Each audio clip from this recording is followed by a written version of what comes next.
Welcome to the Herbstead. My name is Ben. Today I'm talking about onions.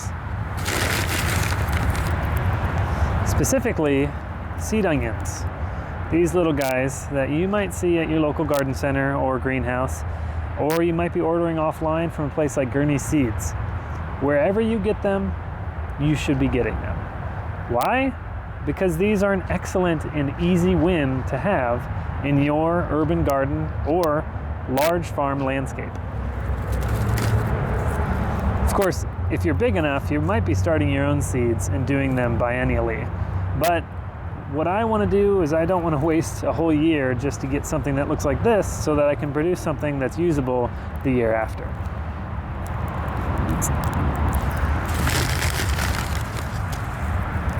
This year we're choosing to do only yellow onions. I believe they're called the Stuttgarter breed, or Stuttgarter? They're a sweet yellow onion, and last year we did a lot of them and we loved it. So this year we're going to be doing the same thing.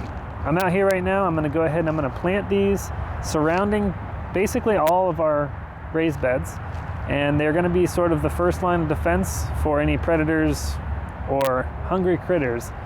Maybe they will get dissuaded by the stinky smell of onions as they pass these plants, and hopefully the onions will be pulled out about mid-season once they start to get larger, and that will allow for a lot more room for the plants that are growing around them.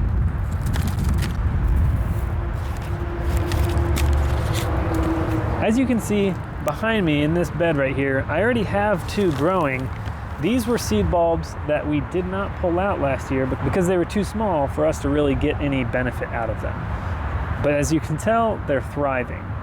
Right now it's March, late March, and today is a cold day, down to 30s this morning, and they're doing fine.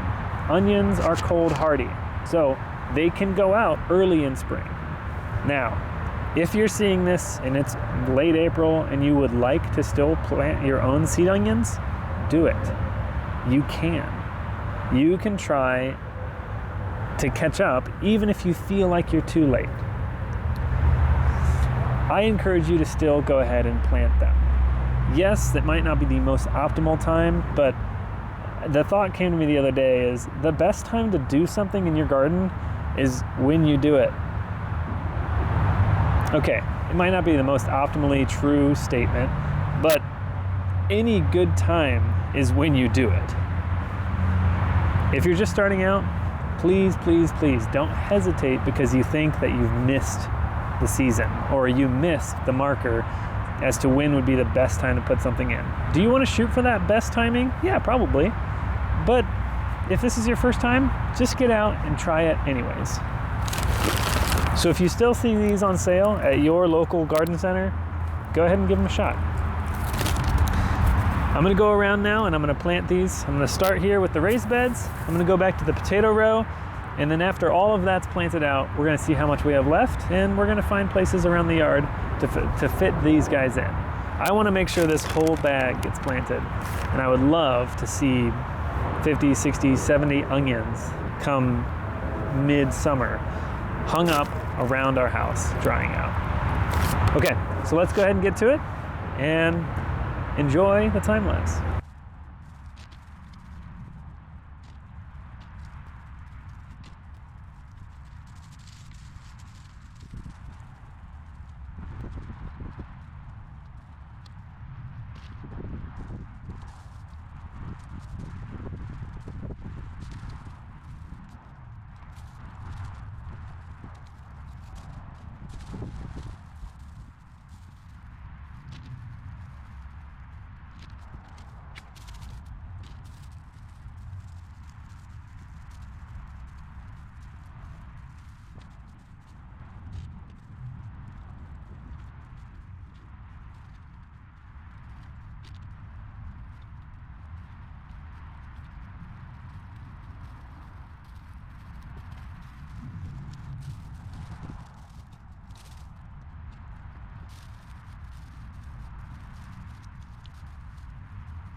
Also, for those of you who have seen the past shorts and videos dealing with mulch and the most recent amount of mulch that we got for free from the local arborists, I do want to show you this is what the aftermath looks like after we have covered most of the part of the yard that we want to with our first layer of mulch.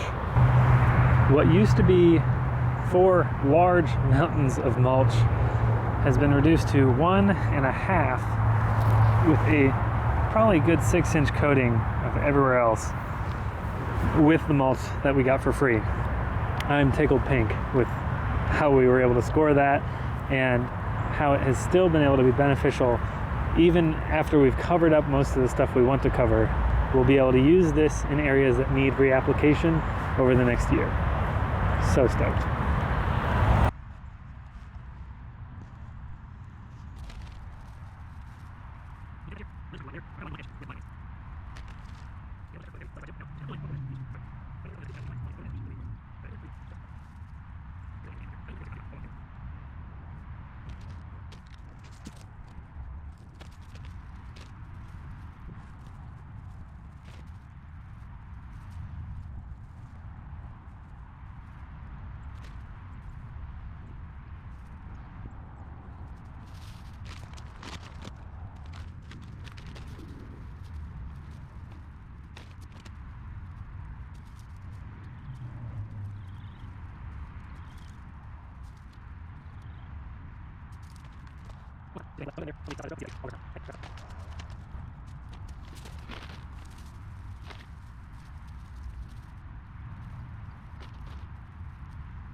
All right, and with that is our final onion planted.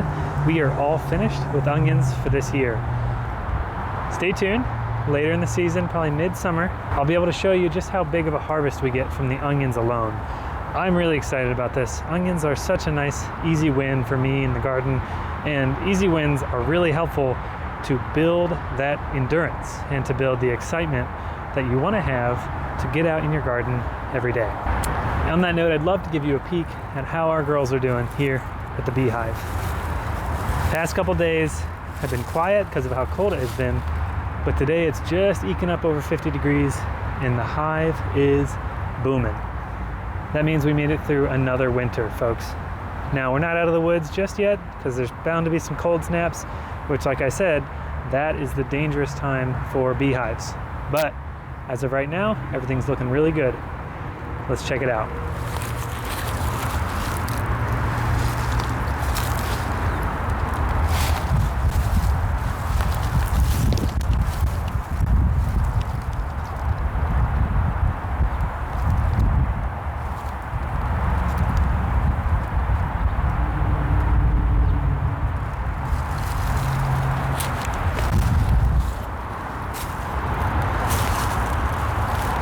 So stay tuned to another season of the Herbstead here as we start to roll into the new growing season. I'll be sending you loads of bee content for our beehive, gardening content, tips and tricks on how you can help improve your own urban garden, and interesting facts and interesting thoughts that we have had here at the Herbstead. This year, I plan to finally knock out the rain barrel and water catchment system that I taught you about last year, and that will sit over my right shoulder here. And I'm very excited for you to catch that up as well. So please keep watching the Herbstead. Send us some comments, send us some questions about things that are going on in your own garden, and see if we can help out.